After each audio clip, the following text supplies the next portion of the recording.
Hello, everyone, and welcome. My name is Olga Jones. I'm Director of Dog Talent Association, and we've got Susan Brogan today, who, with Carmine, are winners of the International Trick Dog Competition 22. So, Susan, welcome, and I would like Thank you.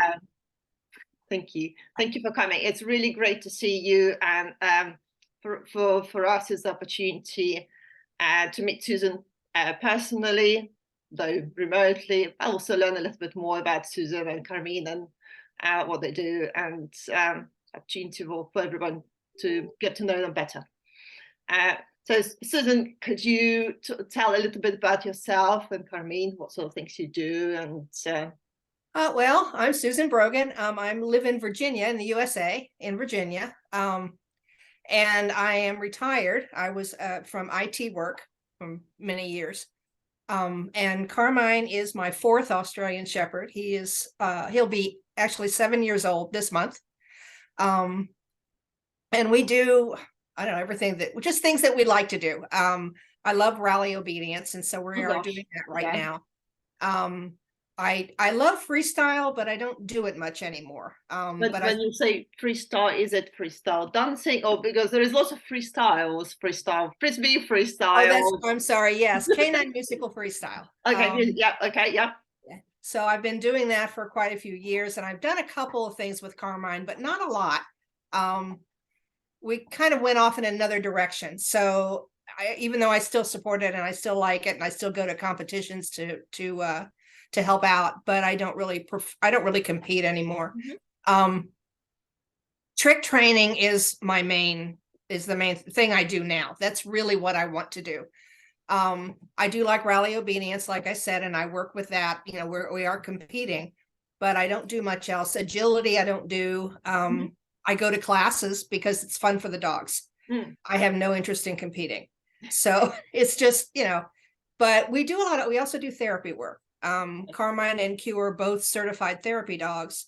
Mm. So we go into nursing homes. Of course, we couldn't do that during COVID. Yeah. And that's how I started doing a little bit of video. We did some things on video for different groups. Mm-hmm. But now we do get to go into nursing homes and things, and we go to the library. We've done some things with the library. But Carmine is not a typical therapy dog. He doesn't want to sit there and be petted. He is not interested in just sitting there. He wants to do things. Yeah. So, that was my impression watching. He is not a kind of necessarily cuddly one. No, he definitely is not. I mean, he'll say hello and then he's done. He's like, okay, I said hi, let's go do something. So what I do with him is I take him in and we do tricks for the residents. Mm-hmm. And we perform and we entertain. But I found that I also like to find tricks that I can interact with the residents, and things like ring toss. We let them give it a try. And then when they miss, he gets the ring and he puts it on for them. Or basketball, or that type of thing that they can kind of take part in and do a little bit with him. Yeah, this is so interesting because I do exactly the same. So I do also quite a lot of nursing homes and with my dogs. And I also, interesting, you mentioned ring toss. That's another one of those things we do. I also use the fluffy snowballs, the kind of, not the real snowballs, but because they're soft and they will not damage anything. So they throw that instead of the ball for the dog catches and put them in the basketball hoop. So or sometimes they try to throw in the basketball hoop, and then if they miss, dog goes and helps them to. Right. Yeah, I have plush basketballs. I mean, they're dog toys, but they're soft. Yeah. So they're able to throw those and try to get them in the basket. I have little laundry baskets they can throw them in. And things like that they can kind of take part in. Scent discrimination. I'll ask them to pick a number, and then I'll make him find that number. It's those types of things, So I enjoy tricks. I love just teaching them to begin with, but I also like tricks with a purpose. Yeah. That's interesting because obviously I also do musical freestyle very much, so I like it. But tricks is my main thing. That's what I'm really passionate about. And it's interesting. What attracts? What is special about tricks for you personally? Well, I have a theater background. When I was in college, my major was education, but I wanted to teach English English literature and drama is what I wanted to do. There wasn't much, really wasn't, you had to, in order to get a teaching degree here, you needed to have as a minimum a master's degree, and there wasn't a lot of call for English and drama. But that's what I enjoyed. And I enjoyed being part of the prop team. That's why the props are coming. So yes, and I enjoy acting, and I enjoy theatrics and drama. I love musicals. So that kind of brought me into freestyle because I enjoyed that, but I like the freestyle where I can tell a story. Yep. And a lot of freestyle is more dancing. Well, I'm not, I can walk to a beat, but I'm not a dancer. And that's not really what I want to do. I like telling a story. So I'd rather have a skit to music than a dance. So we're so much alike in that sense, but yeah. And I loved, so I have done a few things like that, even years ago before I got Carmine. I did a washerwoman routine with my corgi. And I just love that kind of thing. But I was told back then by the judges that this is really, they weren't sure it was freestyle. Yep. And I thought, So yeah, so I'm hoping, when I read on your webpage when it talked about bringing tricks and performances kind of together and into a competition, and I'm like, ooh, yay, let's do that. That certainly is a plan, and I think it's it's certainly my dream, and we're sort of nudging in that direction gradually. I think we so it's creating structure, what trick performers should be, showing the variety of things you can do with tricks, because quite often when people say tricks, oh, tricks is boring. And also trying to show the difference between the freestyle and tricks, because it's actually they can be similar, but they can actually be very different. Right. So it's trying to develop that side of it and trying to shape it up. It takes time, obviously, but we will get there, I'm sure. Yeah. Well, that's I love that whole idea is very, very attractive to me. So that kind of encouraged me as well in the competition. Well, let's we can speak at this offline and then see. We might get some more ideas between us. Yeah. I'm sorry, and now I lost track of your question. No, sorry. I it's one of those things. Yeah, so we are talking about why tricks, what's special about tricks, and what attracts. Yeah. So for me, the tricks is very much like a language or a way of communicating with the dog. It's a bit like, and obviously the more tricks dogs knows, the more you're closer you understand each other. So for me, it's almost like learning for a language. So each of the trick is like yet another, probably not a word, but phrase that you can use to understand and have that dialogue with the dog. Right. So for me, it's that, and also for me, it's because you can do them anywhere. You don't need to have special equipment. You can do it with any dog. You can do it from your home. You don't even need to go to the ring. You can be dancer or not dancer. Right. Yeah, I think all of that, plus the fact that I find that it really helps me to learn about my dog more and kind of learn how my dog learns. Yeah. And I can take my cues from them. And that was one of the things I learned during this competition. I think I got better at understanding, getting his cues from me as to what I was doing, and was I actually training this behavior correctly, or did I need to back up, or did I need to do something different? And it builds a relationship, I think. Yes. Especially if the dog is enjoying the process. I want the dog to, and that's my goal when I teach them something, is I want them to enjoy the process, regardless of whether it's a trick or not. But I think tricks really helps do that, because there's no pressure. Yeah. When you're doing tricks, it's just a trick. It's not a life-threatening or a life-saving behavior that they must learn, and there's no pressure that way. And I think sometimes we tend to put pressure on us, we as humans. Yes, and I think pressure on that's us and on the dogs. And I think we do ourselves a disservice when we do that. yes, because when you try to compete or perform, you're in a way disconnecting with the dog because you're trying to think about the other side of your audience. Yes. And you lose the strength of that connection. And I think that's is a art and a skill to keep that connection while presenting an attractive image for the audience. Right. Yeah. One of the things that I made when I was teaching freestyle, one of the things that I told them was that they needed to know the routine, and a trick routine would be the same, basically the same thing.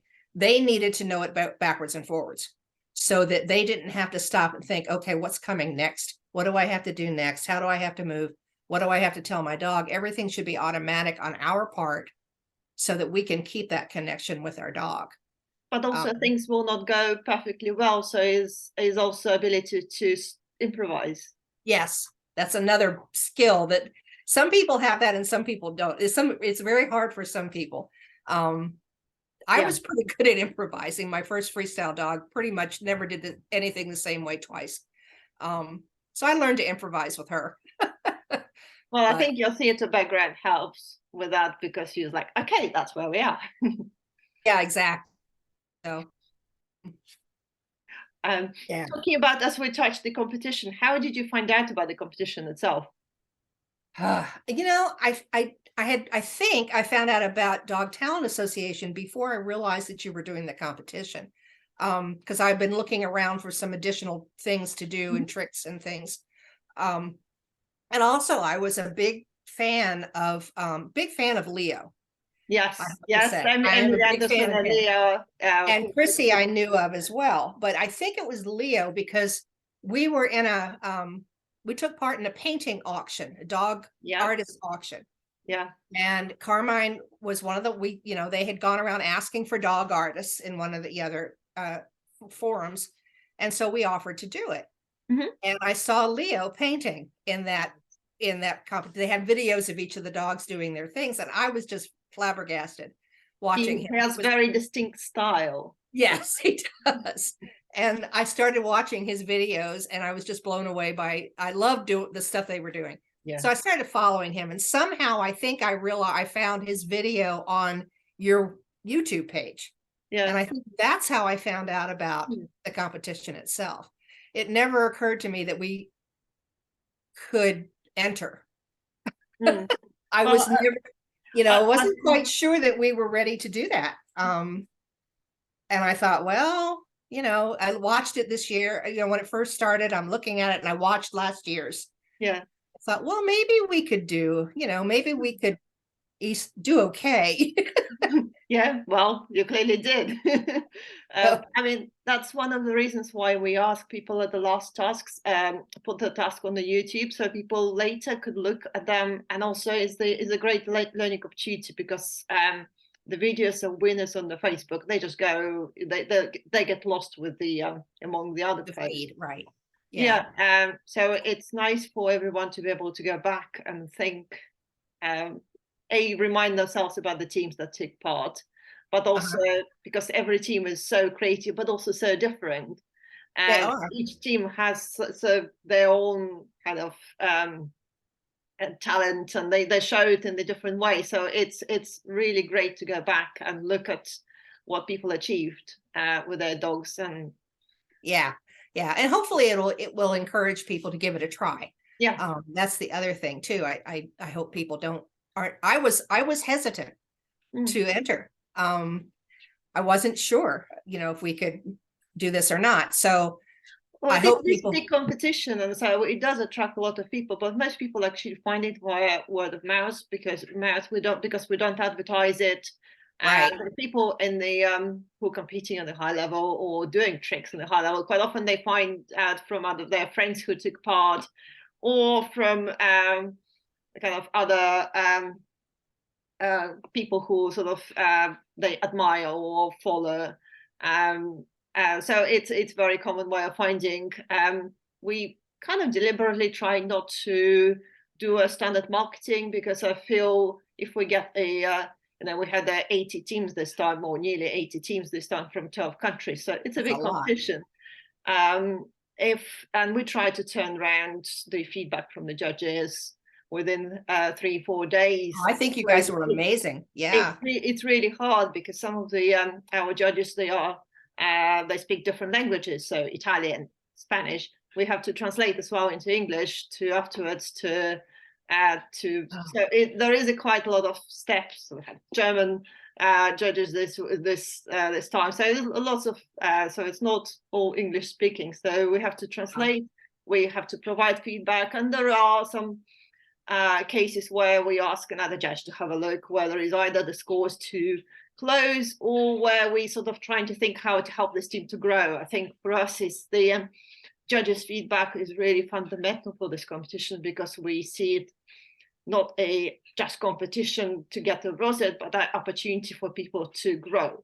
Yeah, I think that's wonderful. That's the core sort of element for us, is to help people to see that actually tricks is fun, and then help them to, doesn't matter where they start, and doesn't matter whether their dog is fully able or got some health problems. We have lots of disabled dogs taking part. We had blind dogs, deaf dogs. Our first champion was a deaf dog, Jedi, with Janissa Myers. They were phenomenal. So it doesn't matter whether you've got any health problems, you still can achieve, or you still can win. Yeah, I think that's awesome. But I love the feedback. The feedback is one of the best things to me. I think, especially when it's almost better if you have things that they put in for improvement. I don't know how other people take it. I think it's wonderful to get that feedback, and you could do this instead, or maybe you could work on this piece of it, or here's a suggestion for something, for a different way to do something. I love that, because that's how we learn. I think we learn. And sometimes sort of hearing that from as an idea, and then kind of thinking about it and bouncing around, it does help. And sometimes you don't realize that you're doing it. It's like the team one that I did with Q and Carmine. I don't work with them too often because they are on so different levels. They're such different, and they're different personalities. And I think the judge said something about not leaving the dog in the lurch, the one that wasn't doing the behavior when you were switching off. And I thought, wow, that's very true. I do that, and I shouldn't do that.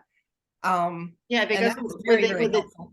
with the team, you sort of tend to focus on the working dog for everyone. Right. I find exactly the same problem. So it's sort of stopping, think, okay, do both dogs know what they're supposed to be doing right now all the time? And I think I knew it subconsciously. When I watched the video, I could tell, but I don't think I had it. They actually put it into words for me, which was wonderful. I went, wow, yes, let's work on that. That's something I'll have to, because I had thought about doing a little bit of a brace with them in freestyle, not even to compete, but just for fun. But I definitely would want to work on that first. So, well, we're thinking to do a little course and potentially a title for the team of dogs. So it's an area we're working on. So that's neat. That'd be awesome. It's quite a tricky one, but we'll see. Yeah, it can be. It's hard. Brace is not easy. No, no, I know that. What did you? It's interesting. So obviously, judges' feedback. What are the things you personally felt were your personal highlights of the competition? Part of it was realizing how much I absolutely love putting together those stories and the videos. I just thoroughly enjoyed it. And I feel like I kind of found a new talent that I didn't know I had, which, putting these together, I was kind of like, oh, this is kind of fun. I like this. But I also felt like the highlights for me were being very happy with what I submitted. Regardless of how it would fare, it didn't matter. I was happy with it. I enjoy going back and watching it. And even if I see things that probably I would want to do differently or do better. It's But part of the learning. right. But that was one of the highlights for me, are having those things. Mhm. Making things, the little Christmas trees. I still have them. I'm going to use, they're going to be my Christmas decorations. I don't do a lot of decorating anymore. They were really good, really, really good. Thank you. And I enjoyed that. So, you know, those I'll have. The wine glass that he poured the wine in. Yeah. That wine glass is in my cupboard now, and I won't get rid of it. It was a very cheap glass. No, but I wasn't it's a sure it wasn't special, going to get broken. it's But a special memory now. So if anyone is watching it and you haven't seen it, you really must go to Susan's YouTube channel and have a look at it. You really must. it was. All of her videos for competition, they are really special. So make sure you do go have a look. Thank you. Yeah, they were a lot of fun.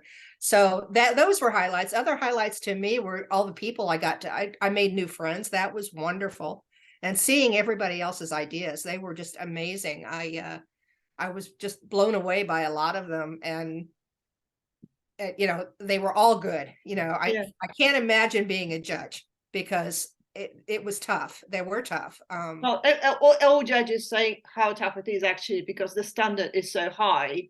And it's trying to, and also different dog breeds, really difficult to judge different dogs breeds against each other. Yes. So obviously we've got the criteria, but also we always keep in mind in terms of how easy it is to train a particular dog breed. So, and also particularly if the dog has some disabilities. So it's bearing this in mind, but also is trying to use it as sort of allocate scores proportionately. So having the right weight, giving the right weight to come to difficulty of the tricks and the kind of the trick element, and also the team element, how they work together. I think that's really important as well. Right. Yeah, I agree. Yeah, knowing the different dogs and the different, they're all going to have different talents. Yes. They're all going to move differently. I mean, Yeah. Carmine is very flashy, you know, when he's quick and he's, you know, all over the place. Q is nowhere near like that. He's very different. But yeah, watching a border collie compared to an Aussie, compared to a spaniel, compared to a hound. Yeah. The Shar-Peis, I was amazed by them. Yeah, they were brilliant. Yeah, they were wonderful. I love them. So yeah, it's I'm sure it was extremely difficult, but those were highlights to me. Were just, I mean, yes, winning is fun, but that was secondary. Honestly. I know what you mean. It's the, I think the memories and the friendships you picked up from there, that's much more important and lasting. Yeah, it really is. And just the fun of doing it. It really, the competition, I have to say, brought me out of kind of a slump. I was kind of, you know, and blah, and wasn't quite sure where I was headed next, other than Carmine's rally, you know, that we're working that. But other than that, I didn't really have anything going on. So this really gave me something new to some boost. Yeah. And I think we need to kind of contain sort of I'm sort of talking to people who were part of the competition. How do we help people to maintain that momentum? I don't want to people have a boost once a year and then it's like, oh, okay, we now need to wait until the next year before we have another fun. So whether there is anything we could do, anyway, we can talk. Have a think if there is anything, and anyone who is watching, if you think, oh, that would be a great thing to do, say mid-year or something that's ongoing, perhaps little mini challenge of some sort. Yeah, some challenges or something like that in a structured way. So have a think and do message. Yeah, that would be anyone really who's watching, please do. It's I mean, for it's all whatever we put in, we sort of it's collectively get. Yes. Yeah, absolutely. I wanted to talk a little bit. Got 10 minutes left. The recording. So I wanted to talk a little bit more about your recycling task and where that took you, and then sort of your plans for the rest of the year and what you're hoping to achieve. Yeah, that was just a hoot. That was so much fun. I think that was probably my favorite one. I had no lack of ideas for tricks, partly because all of the props that I used for tricks in the past and for therapy, almost all of them, not all, but they were already things that I picked up at a thrift store.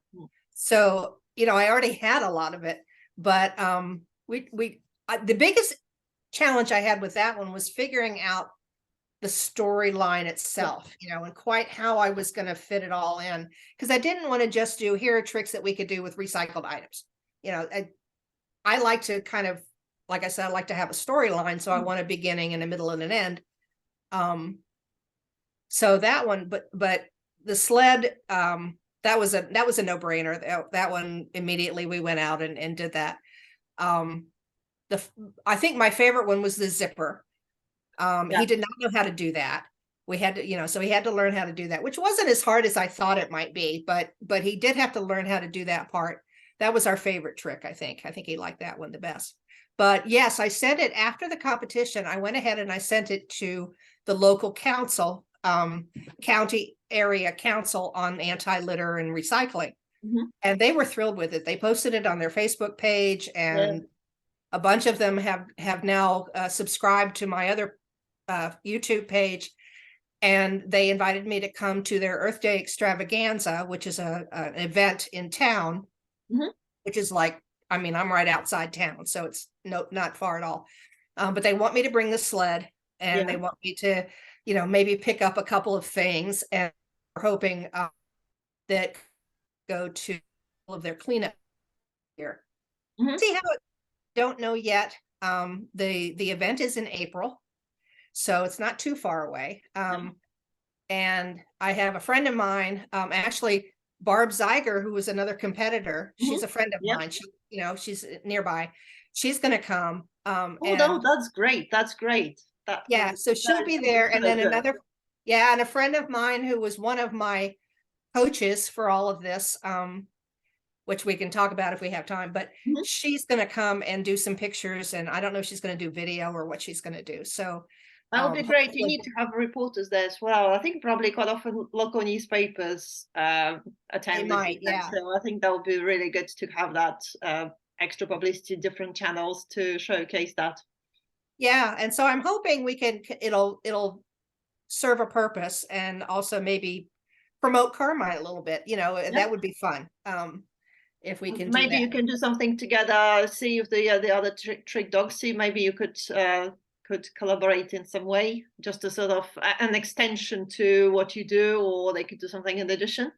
Oh, that would be wonderful. Yeah, that's a good idea. I'll have to talk to them and see if they're up for that. I bet they would be. Just it's so that should be fun. And then the library is also going to have Carmine do some things, but that's outside of the competition. So in terms of that sounds like your spring sorted. Yes. What are the plans you sort of what you hoping to achieve by December? Have you got any other kind of highlights or wishes or?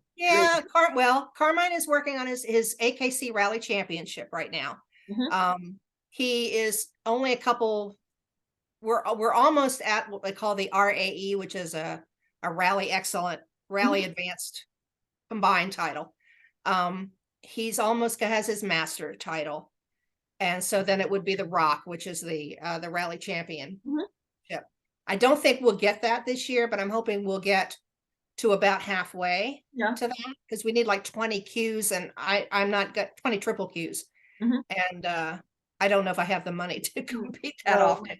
And I don't like to compete all that often. I think it's too much. So we're going to work towards that. That's one of our goals. And then Q, I want to start getting him some other titles. I'd like to do the Thinker, or even either the Thinker or the Helper title with him. So I think I'm going to start there with him, because he is much more of a thinker than Carmine. Carmine is a doer and Q is a thinker. So I know. So hopefully he will get a couple of trick dog titles, and we'll get further in his training as well. And I'm not sure what else Carmine and I are going to do. We're going to keep going with the tricks. I realized that there were quite a few tricks that I had just never taught him. Just didn't do it for whatever reason, and things that were very kind of basic, and I probably should have taught him, but I never did.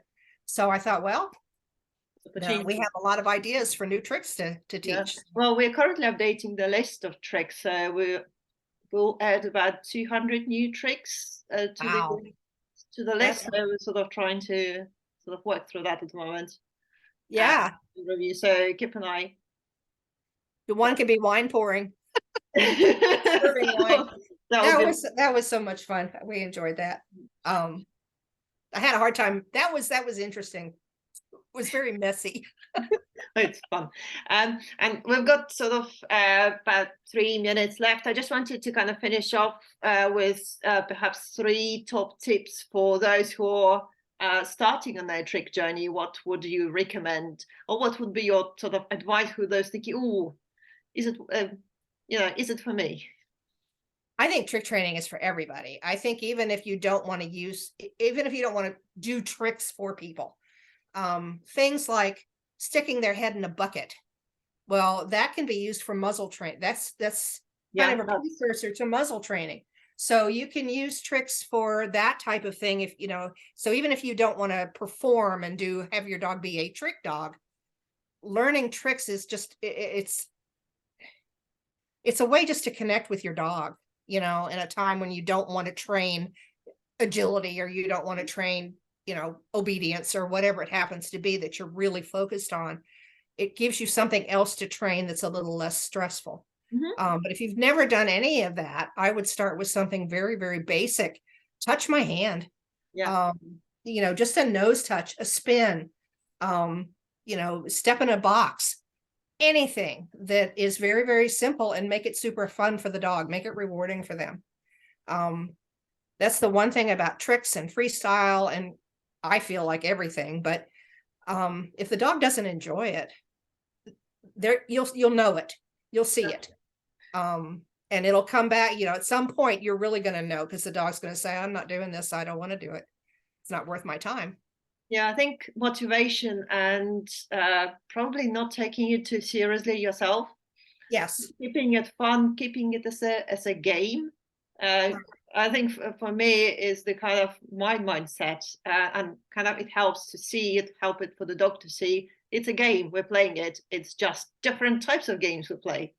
Right, and it has to be reinforcing for them, not what you think is reinforcing, but what's reinforcing for that dog. And that is essential. Yes. Yeah. But I would just say, give it a try. Go to any of the trick dog, I love the ones that the titles that you have, because you get feedback for every trick. And I think that's awesome. And that helps you learn. You can do more things later. If you don't want to do that one, you try something else. I mean, there are lots of great companies who provide trick training, trick titles. So, I mean, you can have a look around. I'm not saying we are the only one. Have a look around. Different people like prefer different things. So don't feel like, oh, you have to be with this company or that company. There are lots of opportunities. Different companies have different styles. See what fits you. And then you might want to try different things. Yeah, and you may only want to go for the first level, and that's fine. Yeah, absolutely. Okay, so we've got literally a couple of seconds left. So I just wanted to thank you very much. We'll be in touch. I think there are lots of another opportunities we just sort of touch. So I think let's have a look, try to open those doors together, and then see what's behind those. All right, sounds great. Thank you so much. This has been so much fun. Thank you, and let's have fun. Thank you. Take care. Thank you very much, everyone who was listening, and don't forget to have a look at Susan's YouTube channel. You will find lots of things for yourself. Okay, bye. Bye.